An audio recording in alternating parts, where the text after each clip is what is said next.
ए पिल्लू वरती काय झालं? माईक एवढा आहेस तू. डेव्हलपमेंटला कोणाचाच विरोध नाहीये, पण त्याला कुठच्याही आकार उकार नसताना केलेली डेव्हलपमेंट ही तुमच्या अंगाशीच येणार. काय होतंय आपण ए पिल्लू इकडे इकडे इकडे वरती काय झालं? माईक एवढा आहेस तू. काय झालं? काय ह्याचं नाव रायनो. काय राहू दे. काय होतंय आपण ए पिल्लू इकडे इकडे इकडे वरती काय झालं? माईक एवढा आहेस तू. काय झालं? काय ह्याचं नाव रायनो. काय राहू दे. तुम्ही बोलतानाच सुरुवात केली की इतके सगळे बोलताना सुरुवात केली म्हणजे बोलतानाच तुम्ही याच्याबद्दल उल्लेख केला की इतके सगळे गंभीर विषय असताना देखील कधी कबुतराचा विषय येतोय, कधी हत्तीचा विषय येतोय. काल अजून एका पत्राचं खूप चर्चा होते की आता महाराष्ट्रात वराह जयंती साजरी व्हावी शासकीय याच्यानुसार अधिकृतनुसार. हे सगळे विषय या सगळ्या विषयांमुळे मूळ विषय बाजूला पडत आहेत. दरवर्षी पाऊस, दरवर्षी तेच गोंधळ आणि इतक्या मोठ्या विषयावर म्हणजे हे विषय मूळ मला तुम्हाला हेच सांगायचंय जे तुम्ही करणार नाही आहात. कळलं का? हे विषय आले की दाखवू नका, वादच होणार नाहीत. ज्यांना वाद घडवायचे आहेत, जर समजा तुम्ही त्याला फारसं महत्व दिलं नाही तर हे वाद होणारच नाहीत. हे जाणून बुजून केल्या जातात गोष्टी. मला एक गोष्ट कळली नाही, तुमच्या घरात जर समजा एक 4 उंदीर झाले तर त्याचं काय करता तुम्ही? बरोबर ना? नाही गणपतीचं वाहन आहे म्हणून ठेवतो का आपण? नाही ना. मग असे कोण जैन लोक आहेत की जे कबुतरावरती बसून फिरायला जातात? काय त्या कबुतरांचं? बरं फक्त कबूतर मेली नाही पाहिजेत, माणसं मेली चालतात. एवढी आज रेल्वेखाली माणसं जात आहेत, इतर सगळी काय आपण ज्याला खड्ड्यांमध्ये माणसं जात आहेत. माणसांपेक्षा कबुतरं महत्वाची आहेत.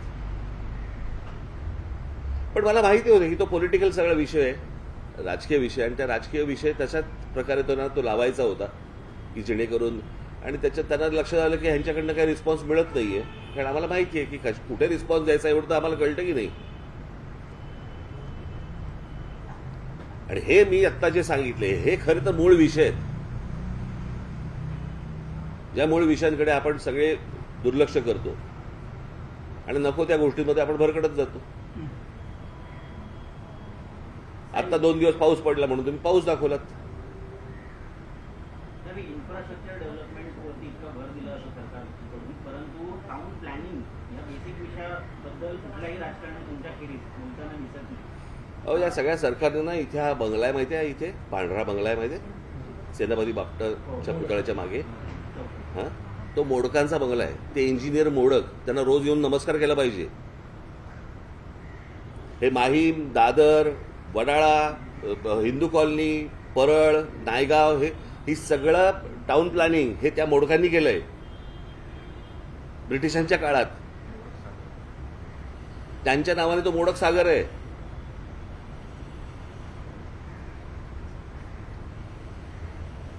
ह्या गोष्टी आपल्या समोर आहेत ना.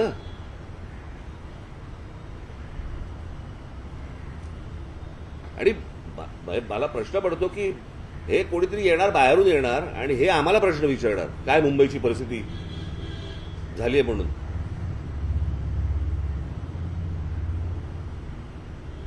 तो जो बाहेरून जो लोंढे येतात त्याच्यामुळे अनेक गोष्टी इथे उभ्या राहिल्या, अनेक प्रॉब्लेम्स इथे उभे राहिले. बरं हे काय मुंबईचं नाही, हे कुठच्याही शहराचं होऊ शकतं. उद्या जर समजा तुम्ही कुठच्या दुसऱ्या राज्यांमध्ये गेलात आणि इतकी माणसं जर त्या राज्यामध्ये लखनौमध्ये गेली, आता मला तुम्ही सांगा त्या कुंभच्या वेळेला त्या काय ते प्रयागराज, हा, त्याची लोकसंख्या किती आहे प्रयागराजची? काय किती असेल? 40 लाख. आता 40 लाख लोक राहतात तिकडे. कुंभसाठी जर समजा काही कोटी माणसं गेली तर त्याचं काय होईल? तिकडे तर जाऊन परत आले, इकडे तर येत आहेत आणि राहत आहेत. काय होईल मला सांगा या शहरांचं? आज तुम्ही नुसतं पत्रकार म्हणून विचार करू नका. उद्या तुमची मुलं आहेत, त्या मुलांची मुलं आहेत, ती इथे राहणार आहेत. कशी राहणार आहेत?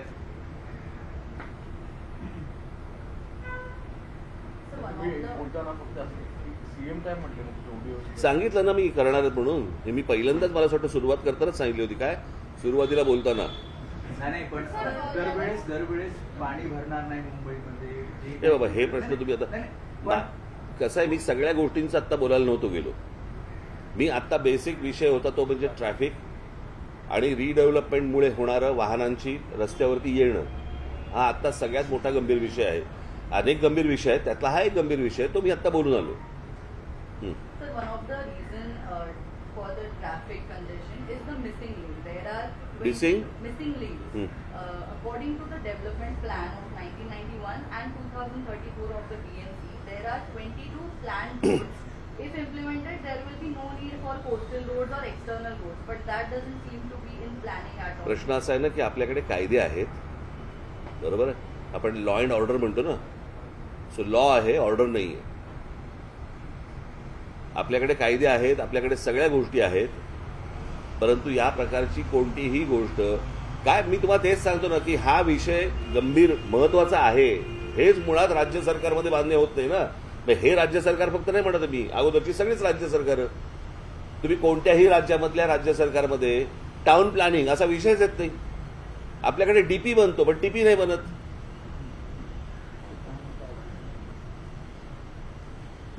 सरकार बसणार त्याच्यावरती डेव्हलपमेंट प्लॅनवरती. कशासाठी? कारण जमिनी विकता येतील, इथे हॉस्पिटल टाका, कोणाशी बोलून घ्या, इकडे अजून हे करा. पण टाउन प्लॅनिंग म्हणून जी गोष्ट असते, आता मी मगाशी माझा विषय अर्धवट राहिला पुण्याचा. पुण्याची परिस्थिती तर आता अशी आहे की पुणे साधारणपणे एखाद्या शहराची लोकसंख्या किती असते ना त्याच्याप्रमाणे साधारणपणे तिथे 15% रस्ते लागतात. आत्ता पुणे शहराची परिस्थिती अशी आहे की तिकडे साधारणपणे 7 का 8% फक्त रस्ते आहेत. कारण रस्ते जुनेच आहेत. ह्या बाजूनी पुणे वाढतंय, पण पुण्यात जर समजा बघितलं तर रस्ते तेवढेच आहेत.